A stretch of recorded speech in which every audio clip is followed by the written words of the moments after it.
అక్రమ మైనింగ్ల మీద ఈ రోజు విచారణ చేయడానికి మేము సిద్ధంగా ఉన్నాము అధ్యక్ష।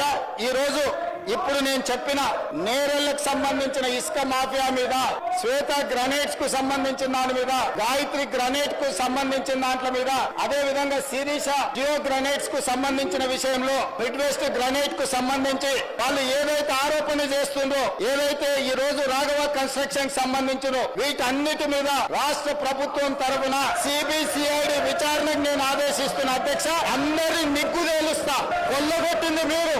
ఈ రోజు ఇసుకకు సంబంధించి మేము పెంచిన ఆదాయం ఈ కళ్ళ ముందు ఉంది అధ్యక్ష। ఈ రోజు మేము పెంచిన ఆదాయం తోటి రాష్ట్రానికి పెరిగిన ఆదాయం టోటల్ గా నేను ఇప్పుడు చెప్తాను అధ్యక్ష। ఇసుక శాండ్ ది 2024-25లో 721 కోట్ల రూపాయల ఆదాయం ఉంటే ఈసారి మేము 25-26లో 972 కోట్ల రూపాయల ఆదాయాన్ని పెంచి 35% ఆదాయాన్ని పెంచినాం అధ్యక్ష।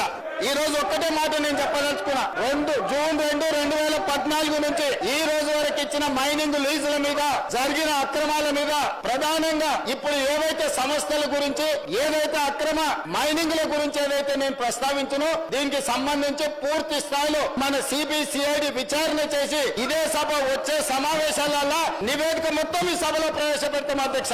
కాబట్టి నిక్కచ్చిగా ఈ ఇసుక మాఫియాలు గాని, లీజుల మాఫియాలు గాని గతంలో ఫైన్లు, పెనాల్టీలు వేసి వాటిని తగ్గించి వాళ్ళని పార్టీలోకి చేర్చుకొని తిరిగి మళ్ళీ తొలగించాలని చేసిన ప్రయత్నాలన్నిటిని కూడా ఈ విచారణ ద్వారా నిగ్గు తేలుస్తాం, ఒక్కరొక్కరి సంగతి చూస్తామని చెప్పి తమ ద్వారా తెలియజేయదలుచుకున్న అధ్యక్ష।